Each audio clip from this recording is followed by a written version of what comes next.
Greetings, YouTube. Welcome to the KarQ Archives, my second channel, where we get a little bit more raw and authentic.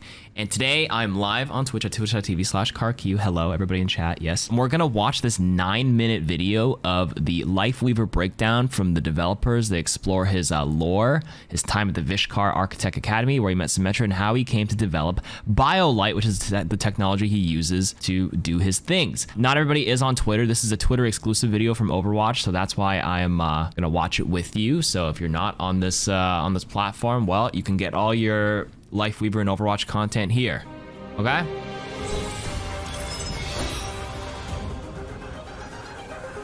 Oh, developer update. Hey, I'm Gavin what's up, Gavin? Lead narrative designer for the Overwatch team, and I'm here to explore the past of our newest hero, LIFEWEAVER. Okay, I have a little bit of feedback for the Overwatch team right off the bat. Listen, I get the green screen thing. The green screen thing works for me here if you want to do the waist up. But let's pick a background where like it looks like you're kind of standing in the area. That's just my take on it. You guys used to watch Jane on Overwatch. What he used to do was he would crop half his body and you'd sit behind the desk on King's Row and it would just look cooler, in my opinion. This is just a really minor thing, but hey, this is the CTF Thailand map. Ayutthaya. I don't know how to say it. Of our newest hero, LIFEWEAVER. Hi, I'm Kenny Hudson, hero producer for the Overwatch team, and I'm here to talk to you about LIFEWEAVER's gameplay kit. Hi everybody, my name is Daryl Tan, and I'm the lead character concept artist on the Overwatch team. Hi, I'm Taki. I'm a senior character technical artist on the Overwatch team. And for our Thai audience out there, สวัสดีครับ ผมแท็กนะฮะ ผมเป็น senior character technical artist ของทีม Overwatch วันนี้เราจะมาทำความรู้จักกับนิรันดร์หรือ LIFEWEAVER สวัสดีครับ That means hi. Now this is a development. In the beginning phases, we like to base our heroes off of popular and recognizable archetypes. From an early round of sketches, the silhouette of a plant-type character caught our eye as it inspired ideas of a sci-fi druid. With the idea that our hero would heal with plants, we explored how we could visually represent this. We landed on the idea that he channels the healing properties of nature into these hard light flowers, which he uses to heal his allies. We coined this tech BioLite. Okay. For the visual language of his BioLite constructs, we wanted it to feel very designed and not have it simply be a hard light version of organic plants. We were very inspired by mandalas. This heavily influenced the look of his kit, from the healing blossom to his gauntlet to the lifting platform and even to the canopy of the tree. We wanted LIFEWEAVER to present himself as a beautiful character who also endeavors to find beauty in the rest of the world. Thus, we landed with the combination of gold, white, and an elegant pink. His long, silvery hair and chiseled features also help sell that idea. God. Hold up. Just gotta pause. Okay, let's carry on. While we were figuring out the various aspects of LIFEWEAVER, Taki here burst onto the scene. He had a really cool presentation for us, the character concept team, and he presented to us many Thai skin ideas. And after his presentation, we were wondering, what if our hero was Thai? I did not expect a Thai hero to come out of that meeting. I'm still blown away by it. So from that, we have our first Thai hero. We don't often see a Thai character in a video game in general. So you'll be hearing him speaking his native language in-game as well. And on top of that, he is released on Thai New Year. How cool is that? ใจเขามาใส่ใจเรา So when it comes to his design, the team wanted to use this chance to represent Thai culture as much as possible. So LIFEWEAVER comes from a traditional family. So his design is heavily influenced by traditional Thai garment. You can take a look at his pant, for example. The pant he's wearing is called Jongkaben. It's technically a huge sheet of cloth that you wrap around your leg. It's a type of garment we would see in Thailand and its neighboring country. Last thing worth mentioning is that it's also very common for Thai people to have a nickname. LIFEWEAVER have a nickname. In this case, his nickname is Boa, and Boa also means lotus or water lily. Boa? Every aspect of his kit presented unique challenges that the team had to figure out. Like every time we play test this hero, there are new scenarios keep coming up that is like fun, that make each game feels different. Yeah, there are many ways to use his kit that I think we don't even know about. Exactly. I am sure player will discover even more. I think so too. And more that we don't intend. Yeah, I'm excited to see that happen.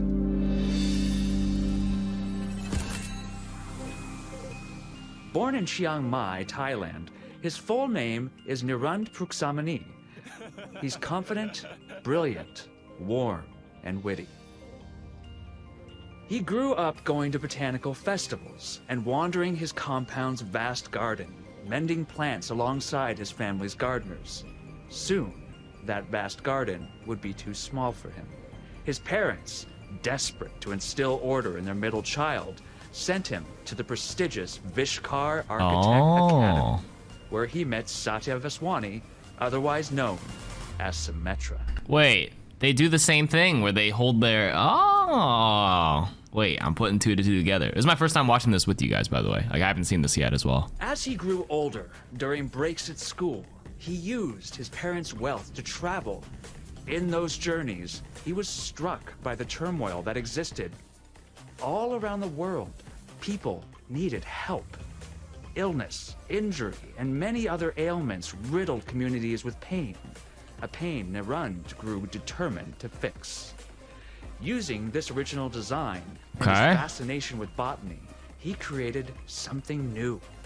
While hard light made inanimate material, LifeWeaver's new and unstable invention, called BioLight, created organic material that could heal terrible wounds in the blink of an eye. He held Vishkar and its rigorous structures in great contempt. LifeWeaver wanted to provide BioLight freely to the world. Vishkar quickly took issue, arguing that by discovering this technology with Vishkar property on Vishkar's time, it belonged to the company.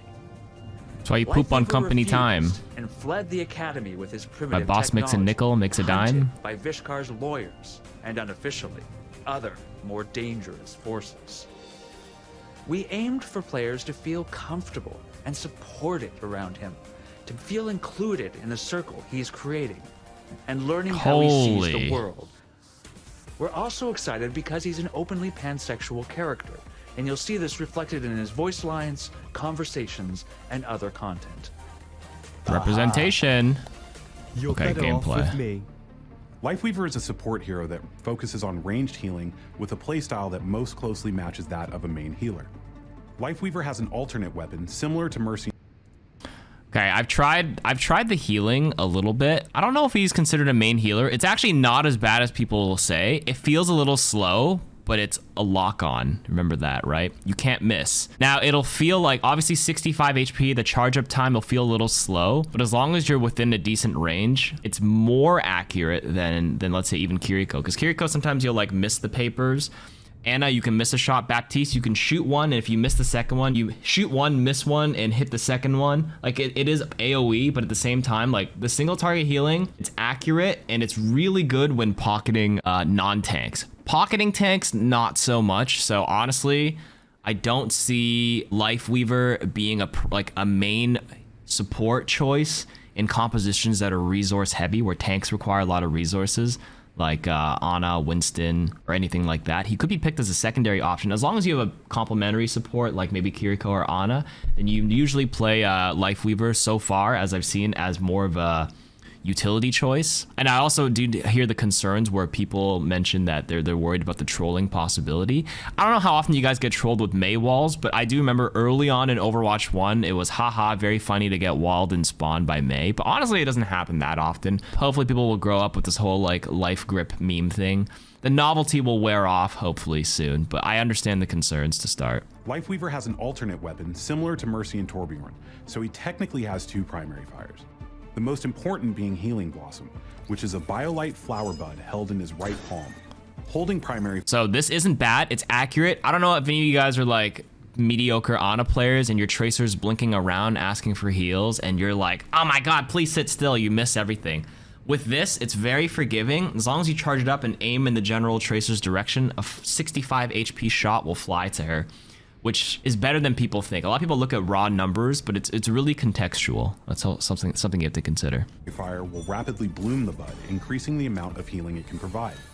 Releasing primary fire will send the blossom to the targeted hero. His alternate primary fire is called Thorn Volley and is available after swapping to the alternate weapon, mostly as a means of emergency self-defense. When Lifeweaver switches to this weapon, his right forearm rotates to reveal BioLite thorns that he's then able to fire rapidly from his palm in a scattered pattern. Like a needler. Secondary fire Looks is like an one. interesting ability called Petal platform. When used, Lifeweaver throws a pod that blooms into a flower-shaped platform upon landing. This platform is pressure sensitive and will lift into the air when an ally or enemy steps on it. Once lifted, the platform will stay airborne for a short time before fizzling out. A well-timed jump at the apex of the platform's ascent will result in greater height. Okay, a couple things about this platform, chat. This has insane, this is the biggest part of his kit. Some people will argue that the life grip, the pole, is the biggest one, but this platform has 400 HP. It goes up almost like 8 meters, and it lasts 10 seconds. The fact that you can preset this up beforehand and both teams can walk into it is insane. So the couple of techs, number one, think of this platform like the elevator on Volskaya or Hollywood, where, you know, once you stand on it, then it'll lift up. Do you guys know how to delay it? The elevators where on Hollywood, if you have a couple teammates that are trying to come on, you jump on it a few times and your teammates can come, and then you can all go take the platform together. All you need to do is walk onto it, step on it, jump on it a bunch of times, and it won't activate. It's pressure sensitive, so as long as if you stand on it for too long, then it'll activate. So you can, if your team is coming on but somebody goes on a little early, make sure everyone jumps on it if you're all trying to take it together to make a play, so it doesn't activate preemptively. That's a tip number one. I said it's infinite when it's on the ground. So like sometimes when you lay a trap, there's like a timer before it expires, right? But for this platform, it's infinite when it's laid on the ground. But once it's up in the air, like if somebody activates it, then it's a 10-second timer, or if it gets broken, which is 400 damage. You can also use this to body block. You can break it at any time, that's right. You can. You use press interact again. This thing acts as a piece of cover, which is why this has insane outplay potential. So you can help your team escape Zarya's grav. You can time like counter a flux, if I remember correctly. Yeah, you can do some crazy things with this.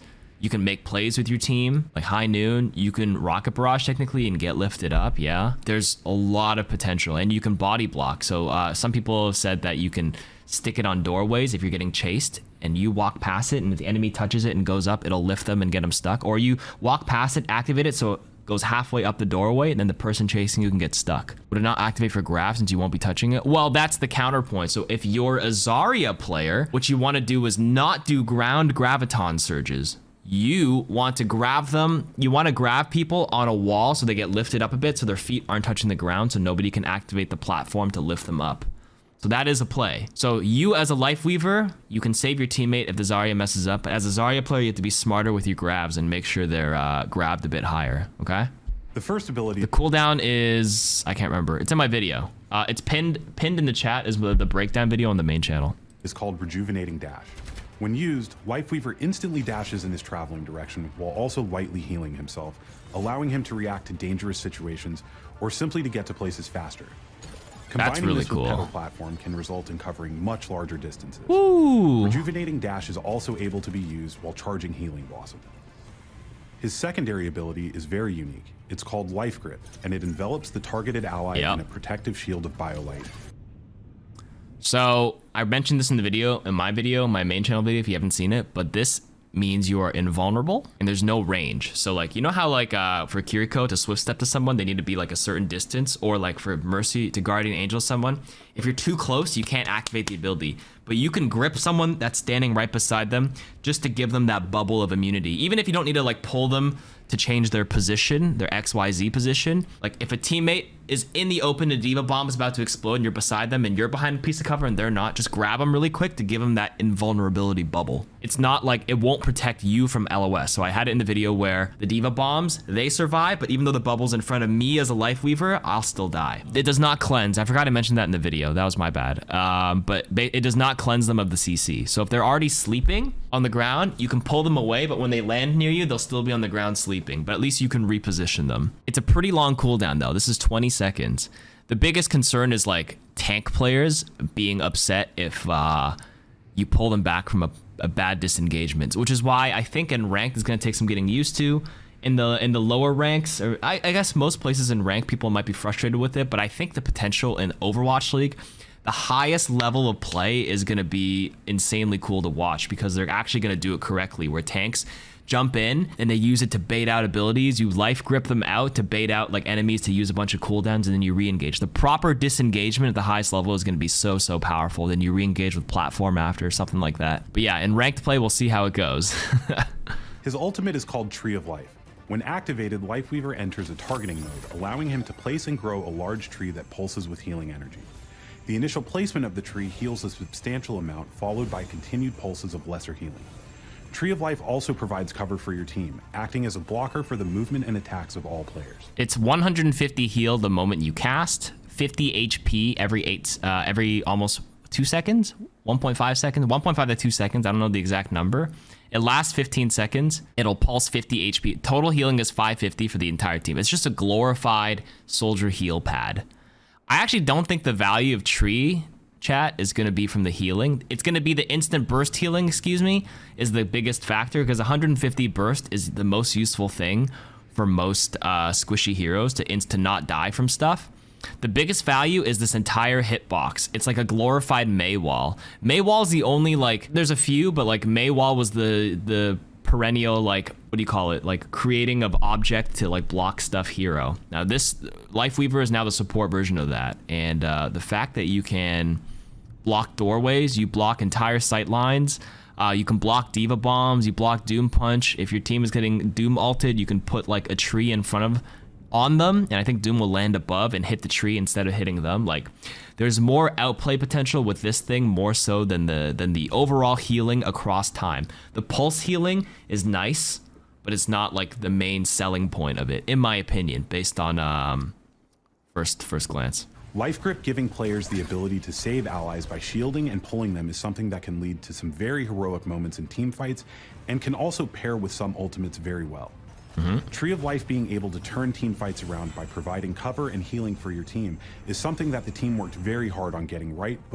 See? Tree of Life to provide cover. The healing, the instant healing from the grab damage is nice.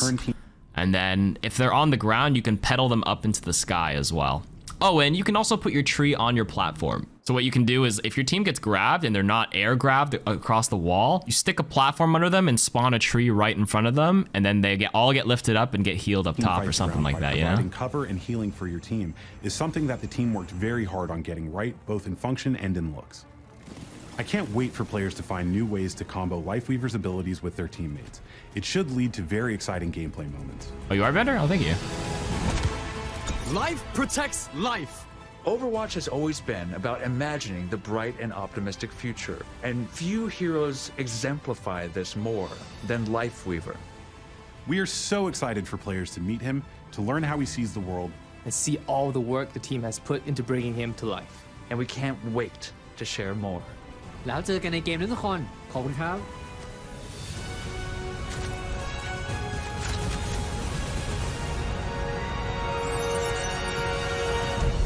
I've never been more ready for adventure. I've never been ready for more adventure. Good video.